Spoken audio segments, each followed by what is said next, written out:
भगवते वासुदेवाय नमः।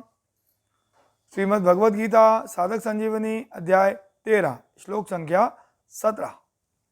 पूर्व श्लोक में भगवान ने ज्ञेय तत्व का आधार रूप से वर्णन किया, तब आगे के श्लोक में उसका प्रकाश रूप से वर्णन करते हैं। ज्योतिषामपि तज्ज ज्योतिस्तमसः परम उच्यते ज्ञानम ज्ञेयम ज्ञानम मज्ञम हृदि सर्वस्य विशिष्टतम।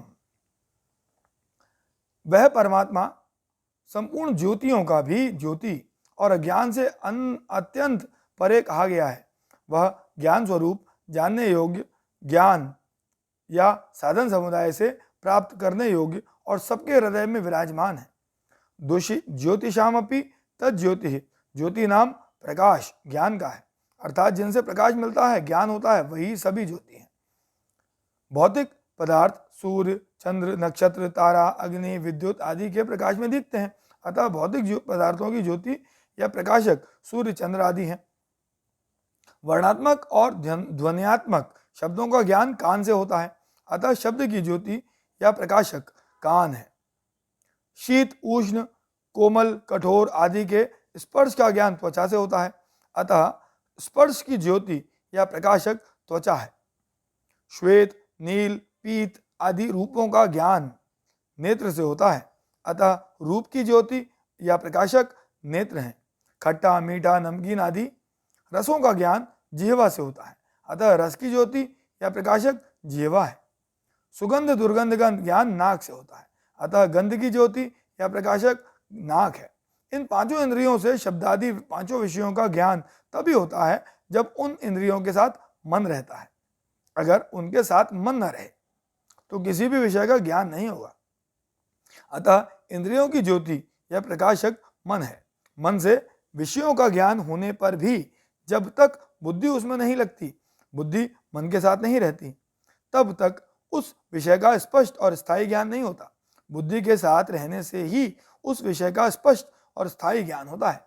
अतः मन की ज्योति या प्रकाशक बुद्धि है। बुद्धि से कर्तव्य अकर्तव्य सत असत नित्य अनित्य का ज्ञान होने पर भी अगर स्वयं अर्थात कर्ता उसको धारण नहीं करता तो वह बौद्धिक ज्ञान ही रह जाता है। वह ज्ञान जीवन में आचरण में नहीं आता, वह बात स्वयं में नहीं बैठती। जो बात स्वयं में बैठ जाती है वह फिर कभी नहीं जाती। अतः बुद्धि की ज्योति या प्रकाशक स्वयं है। स्वयं भी परमात्मा का अंश है और परमात्मा अंशी है। स्वयं में ज्ञान प्रकाश परमात्मा से ही आता है, अतः स्वयं की ज्योति या प्रकाशक परमात्मा है। उस स्वयं प्रकाशक परमात्मा को कोई भी प्रकाशित नहीं कर सकता। तात्पर्य यह हुआ कि परमात्मा का प्रकाश या ज्ञान स्वयं में आता है। स्वयं का प्रकाश बुद्धि में, बुद्धि का प्रकाश मन में, मन का प्रकाश इंद्रियों में और इंद्रियों का प्रकाश विषयों में आता है। मूल में इन सब में प्रकाश परमात्मा से ही आता है, अतः इन सब ज्योतियों का ज्योति प्रकाशकों का प्रकाश परमात्मा ही है। इसे ऐसे समझें, विषय करण सुर जीव समेता सकल एकते एक सचेता, सब कर परम प्रकाशक जोई राम अनादि अवधपति सोई। मानस में लिखा है। दूसरी बात, जो ज्योतियों का ज्योति है, सबसे प्रथम जो भासता अव्यय सनातन दिव्य दीपक सर्व विश्व प्रकाशता। जैसे एक के पीछे एक बैठे बहुत परीक्षार्थी अपने से आगे बैठे हुए को नहीं, ऐसे ही जैसे एक के पीछे एक बैठे हुए परीक्षार्थी अपने से आगे बैठे हुए को तो देख सकते हैं पर अपने से पीछे बैठे हुए को नहीं, ऐसे ही अहम बुद्धि मन इंद्रियां आदि भी अपने से आगे वाले को तो जान सकते हैं पर अपने से पीछे वाले को नहीं। जैसे सबसे पीछे बैठा हुआ परीक्षार्थी अपने आगे बैठे हुए समस्त परीक्षार्थियों को देख सकता है, ऐसे ही परम प्रकाशक परमात्मा अहम बुद्धि परम इंद्रियां आदि सबको देखता है, प्रकाशित करता है, पर उसको कोई प्रकाशित नहीं कर सकता। वह परमात्मा संपूर्ण चर अचर जगत का समान रूप से निरपेक्ष प्रकाशक है। यस्य भाषा सर्वमिदं विभाति सचराचरम। वहां प्रकाशक प्रकाश और प्रकाश्य यह त्रिपुटी नहीं है। तमसः परम उच्यते। वह परमात्मा अज्ञान से अत्यंत परे अर्थात सर्वथा असंबद्ध और निर्लिप्त है। इंद्रियां, मन, बुद्धि और अहम, इनमें तो ज्ञान और अज्ञान दोनों आते जाते हैं, परंतु जो सबका परम प्रकाशक है उस परमात्मा में अज्ञान कभी आता ही नहीं, आ सकता ही नहीं और आना संभव ही नहीं। जैसे सूर्य में अंधेरा कभी आता ही नहीं, ऐसे ही उस परमात्मा में अज्ञान कभी आता ही नहीं। अतः उस परमात्मा को अज्ञान से अत्यंत परे कहा गया है। ज्ञानम ज्ञेयम ज्ञानम अज्ञम, उस परमात्मा में कभी अज्ञान नहीं आता। वह स्वयं ज्ञान स्वरूप है और उसी से सबको प्रकाश मिलता है। अतः उस परमात्मा को ज्ञान अर्थात ज्ञान स्वरूप कहा गया है। इंद्रियां, मन, बुद्धि आदि के द्वारा भी जानने में आने वाले विषयों का ज्ञान होता है, पर वे अवश्य जानने योग्य नहीं है, क्योंकि उनको जान लेने पर भी जानना बाकी रह जाता है, जानना पूरा नहीं होता। वास्तव में अवश्य जानने योग्य तो एक परमात्मा ही है। अवश्य देखी यही देखन जोगू, उस परमात्मा को जान लेने के बाद और कुछ जानना बाकी नहीं रह जाता। 15वें अध्याय में भगवान ने अपने लिए ही कहा है कि संपूर्ण वेदों के द्वारा जानने योग्य मैं ही हूं। जो मुझे जान लेता है वह सर्वविद हो जाता है। अतः परमात्मा को ज्ञेय कहा गया है।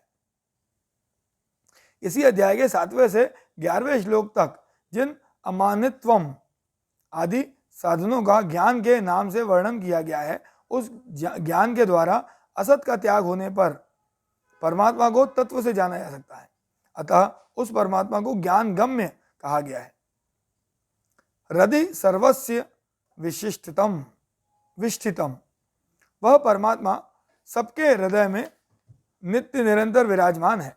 तात्पर्य है कि यद्यपि वह परमात्मा सब देश, काल, वस्तु, व्यक्ति, घटना, परिस्थिति, अवस्था आदि में परिपूर्ण रूप से व्यापक है, तथापि उसका प्राप्ति स्थान तो हृदय ही है। उस परमात्मा का अपने हृदय में अनुभव करने का उपाय है। पहला, मनुष्य हर एक विषय को जानता है, तो उस जानकारी में सत और असत ये दोनों रहते हैं। इन दोनों का विभाग करने के लिए साधक यह अनुभव करे कि मेरी जो जागृत, स्वप्न, सुषुप्ति और बालकपन, जवानी, बुढ़ापा आदि अवस्थाएं हैं तो भिन्न भिन्न हुई, पर मैं एक रहा। सुखदायी, दुखदायी, अनुकूल, प्रतिकूल परिस्थितियां आई और चली गईं, पर उनमें मैं एक ही रहा। देश, काल, वस्तु, व्यक्ति आदि का संयोग वियोग हुआ, पर उनमें भी मैं एक ही रहा। तात्पर्य यह हुआ कि अवस्थाएं, परिस्थितियां, संयोग वियोग तो भिन्न भिन्न अतः तरह तरह के हुए, पर उन सब में जो एक ही रहा है, भिन्न भिन्न नहीं हुआ है, उसका उन सब से अलग करके अनुभव करे। ऐसा करने से जो सबके हृदय में विराजमान है उसका अनुभव हो जाएगा, क्योंकि यह स्वयं परमात्मा से अभिन्न है।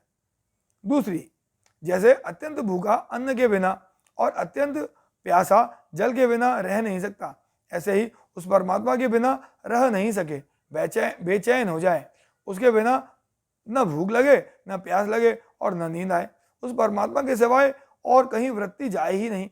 इस तरह परमात्मा को पाने के लिए व्याकुल हो जाए, पर अपने हृदय में उस परमात्मा का अनुभव हो जाएगा।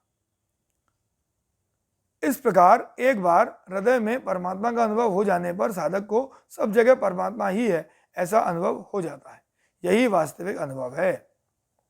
ओम नमो भगवते वासुदेवाय नमः।